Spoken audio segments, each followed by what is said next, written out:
तो हेलो दोस्तों, आप सभी का स्वागत है मिशन कंपटीशन क्लासेस कानपुर के अंदर। हम सभी ने राजस्थान का परिचय पढ़ लिया था। आज राजस्थान भूगोल का दूसरा टॉपिक पढ़ने वाले हैं जिसका नाम है राजस्थान का भौतिक प्रदेश। और दोस्तों यह टॉपिक भूगोल की रीढ़ की हड्डी है, क्योंकि यदि इस टॉपिक को आप अच्छे से पढ़ लेते हो तो आपको भूगोल सिर्फ और सिर्फ 20 से 30% पढ़ना बाकी रहेगा। क्योंकि इस टॉपिक को यदि हम अच्छे से तैयार करते हैं तो लगभग हमारा 60 से 70% जो कॉन्सेप्ट है और हमारा जो भूगोल है वो यहीं पर क्लियर हो जाता है। बाकी तो हमें टॉपिक में फैक्ट विक्ट पढ़ने होते हैं। ओके, तो आज हम पढ़ेंगे राजस्थान का भौतिक प्रदेश। क्या पढ़ने वाले हैं? राजस्थान का भौतिक प्रदेश। और दोस्तों ये जो क्लास है अपनी, ये एक तरीके से डेमो क्लास की तरह है ना। मैं थोड़ी देर में आप लोगों को भौतिक प्रदेश क्या है, क्यों है, कैसे है ये बता दूंगा। उसके बाद में फुल वीडियो में आप लोगों को कोशिश करूंगा ऐसे कराने की। तो टॉपिक है राजस्थान का भौतिक प्रदेश। राजस्थान का भौतिक प्रदेश। तो राजस्थान को मुख्य रूप से भौतिक प्रदेशों को 4 भागों में बांटा है। राजस्थान को मुख्य रूप से कितने बांटा है? कितने भागों में? 4 भागों में। राजस्थान के भौतिक प्रदेशों को दोस्तों मुख्य रूप से कितने भागों में बटा हुआ है? तो 4 भागों में। कितने भागों में बटा हुआ है? 4 भागों में। चलो कौन कौन से भाग है वो देखेंगे अपन। कौन कौन से भाग है वो देखेंगे। ये तो सबसे पहले तो दोस्तों ये है, ये पूरा का पूरा है पश्चिमी मरुस्थल। ये कौन सा मरुस्थल है? पश्चिमी मरुस्थल। ठीक है। उसके बाद है दोस्तों ये अरावली। ये क्या है? दूसरे नंबर पर अरावली पर्वतमाला। तो दूसरे नंबर पर हो जाएगा अरावली पर्वतमाला। ठीक है। तीसरे नंबर पर है दोस्तों पूर्वी मैदान। कौन सा मैदान? पूर्वी मैदान। तो तीसरे नंबर पर हम पढ़ेंगे भौतिक प्रदेश पूर्वी मैदान। और चौथे नंबर पर है दोस्तों दक्षिणी पूर्वी पठार। दक्षिणी पूर्वी पठार, जिसे हम हाड़ौती के पठार के नाम से भी जाना जाता है ना, जानते हैं। तो पहले नंबर पर है पश्चिमी मरुस्थल। पहले नंबर पे क्या है? पश्चिमी मरुस्थल। ठीक है। अब दोस्तों राजस्थान के भौतिक प्रदेशों की उत्पत्ति कैसे हुई हम उसे समझेंगे। राजस्थान के भौतिक प्रदेशों की उत्पत्ति कैसे हुई उसको समझेंगे। ठीक है। तो राजस्थान के भौतिक प्रदेशों को हमने 4 भागों में बांटा। कितने भागों में बांटा? 4 भागों में। आप लोगों ने देखा, एक तो पश्चिमी मरुस्थल, पश्चिमी मरुस्थल। दूसरा अरावली पर्वतमाला। कौन सी पर्वतमाला? अरावली पर्वतमाला। तीसरा है दोस्तों पूर्वी मैदान। तीसरा कौन सा है? पूर्वी मैदान। और चौथा है दक्षिणी पूर्वी पठार। दक्षिणी पूर्वी पठार। दक्षिणी पूर्वी पठार। अब इनकी उत्पत्ति के बारे में हम देखेंगे।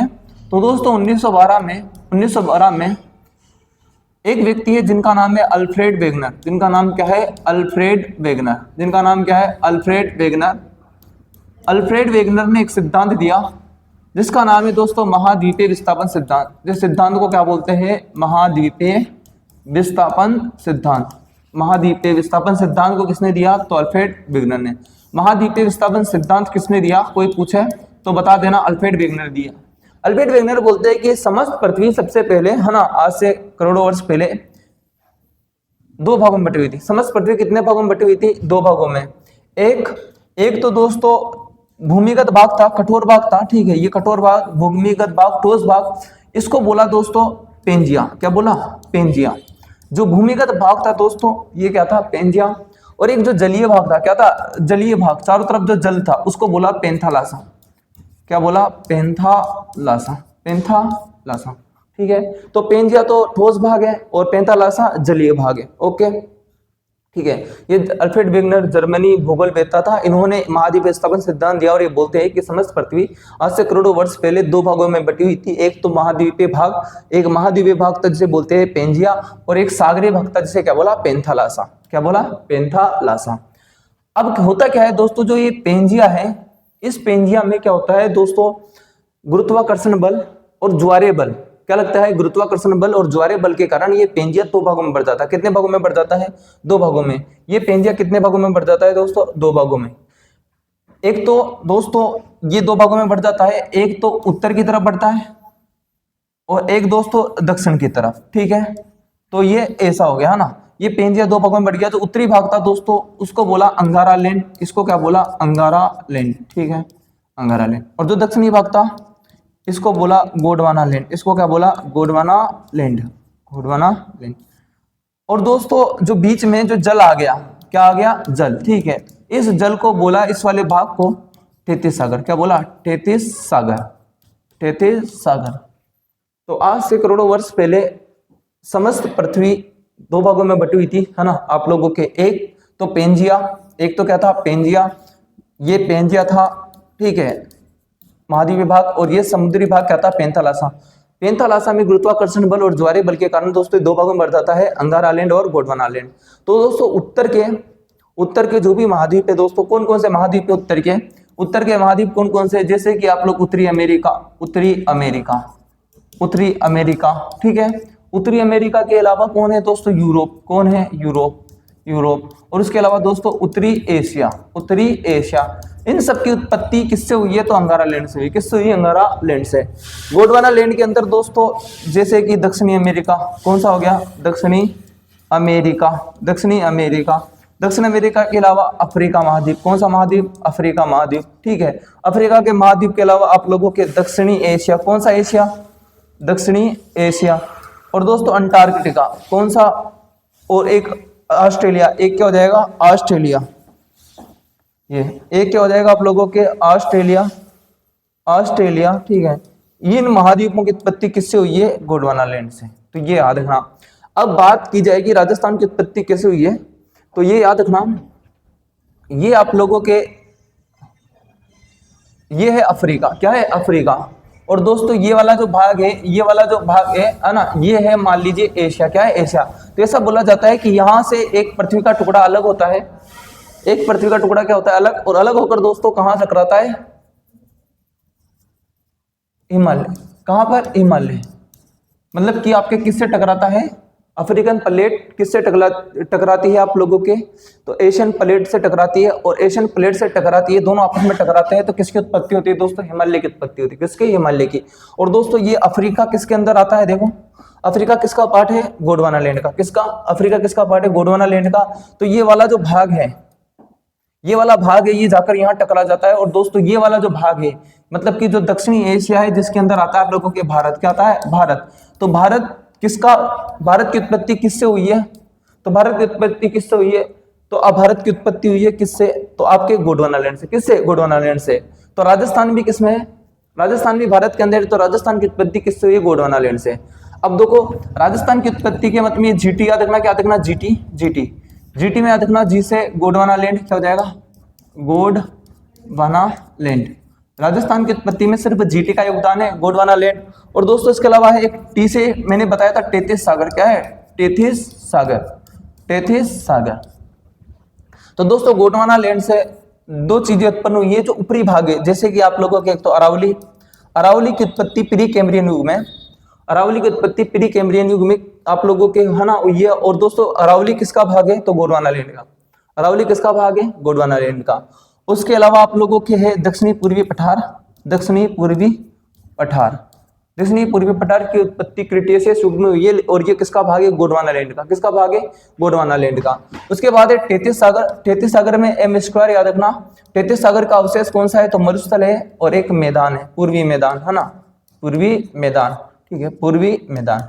तो दोस्तों राजस्थान की उत्पत्ति, राजस्थान के 4 भौतिक प्रदेशों की उत्पत्ति, इसके अंदर अरावली और दक्षिणी पूर्वी पठार की उत्पत्ति हुई है गोंडवाना लैंड से। और राजस्थान का जो मरुस्थलीय भाग है और पूर्वी मैदानी भाग है, इसकी उत्पत्ति हुई है 33 सागर से। किससे हुई है? 33 सागर से। तो ये याद रखना, बहुत इंपॉर्टेंट चीज है। वापस मैं आप लोगों को बता देता हूं अच्छे से। सबसे पहले आप लोगों के राजस्थान का जो भौतिक प्रदेश है उसको बांटा है आप लोगों ने पश्चिमी मरुस्थल। किसमें बांटा है? पश्चिमी मरुस्थल। पश्चिमी मरुस्थल के अलावा आप लोगों ने बांटा है नंबर 2 पे अरावली। कौन सी पर्वतमाला? अरावली। कौन सी पर्वतमाला? अरावली पर्वतमाला। उसके बाद है दोस्तों पूर्वी मैदान। और उसके बाद है दक्षिणी पूर्वी पठार। तो दोस्तों पश्चिमी मरुस्थल की उत्पत्ति किससे हुई है? अब बताओ, गोंडवाना लैंड से या 33 सागर से? तो दोस्तों M33 सागर से। किससे हुई है? 33 सागर से। किससे उत्पत्ति हुई? 33 सागर से। उसके बाद है दोस्तों अरावली पर्वतमाला की उत्पत्ति किससे हुई? गोंडवाना लैंड से। किससे हुई है? गोंडवाना लैंड से, ठीक है। उसके बाद मैदान की भी किससे हुई दोस्तों? पूर्वी मैदान की उत्पत्ति भी किससे हुई है? 33 सागर से। उसके बाद दक्षिणी पूर्वी पठार की उत्पत्ति किससे हुई है? तो दक्षिणी पूर्वी पठार की उत्पत्ति भी किससे? आपके गोंडवाना लैंड से। अब कोई पूछे कि पश्चिमी मरुस्थल का क्षेत्रफल कितना है, तो पश्चिमी मरुस्थल का क्षेत्रफल है 61.11%।